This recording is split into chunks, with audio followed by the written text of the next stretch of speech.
Hello again, and welcome. Greetings to all my friends and fellow Christians out there in social media land. This is my third bi-weekly message during this Shelter in Place series.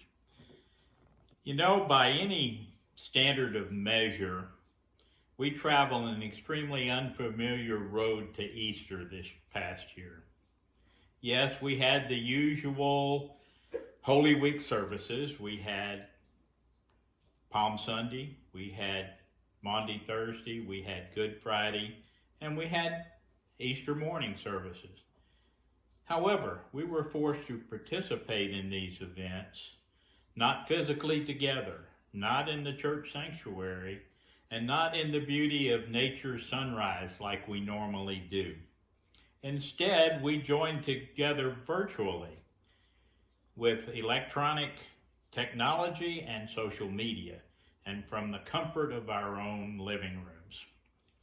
The church even modified the sacred rite of communion to respect and guard against the prevalence of the COVID-19 virus in the community at large. After the highs of the resurrection celebration, we now come to the letdown, the after Easter period. What do I mean by that? Well, reality settles back in.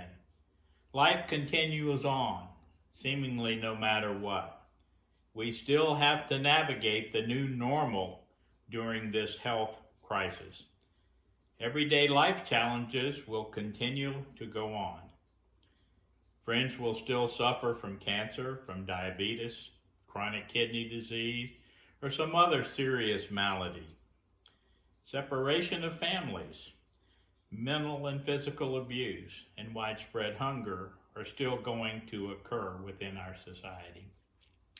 As these prevention measures expand, we find that schools are closed.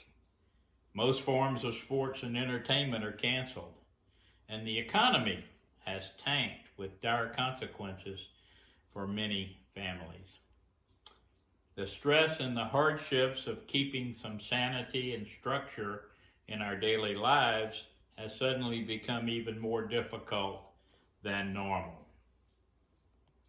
To compound all this sadness and confusion, Mother Nature has added to the difficulties with deadly storms, floods, and other natural disasters. We are suddenly overwhelmed or bewildered. We may even be thinking, where do I go from here? What do I do? It seems that life continues to throw obstacle after obstacle into our paths. In times like these, the typical response is to look to the government for tangible help and words of comfort. Quite honestly, it's hard to find any of these words of comfort amid our current situation. You only have to read or listen to the news. The death toll from the virus continues to climb. People in states are pitted against each other to obtain vital resources. Political leaders do not agree on almost anything. The so-called stimulus package is certainly a good thing. However, it is probably only a transient band-aid. Now is the time we can take a lesson from Jesus and his disciples following the resurrection. After he miraculously rose from the dead, Christ walked and he talked with his friends and disciples for over a month.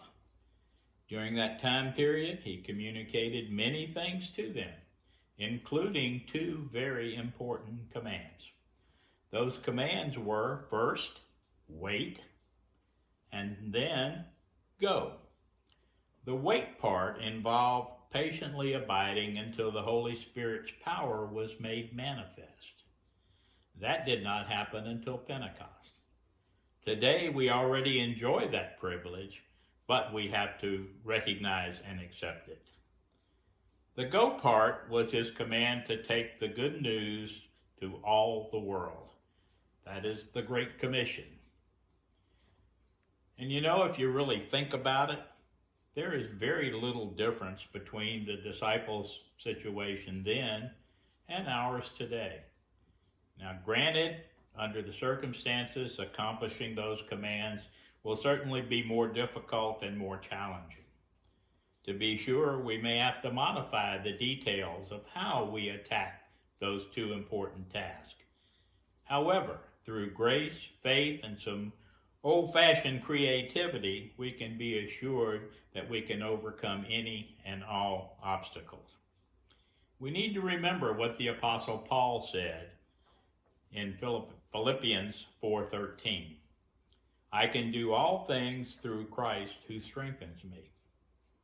Let's repeat that. I can do all things through Christ who strengthens me. This is not just a slogan.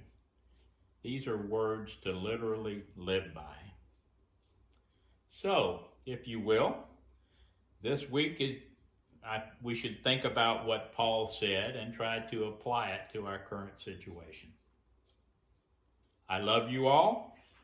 I miss you all and the fellowship that we habitually share. So until next time, be careful, stay safe.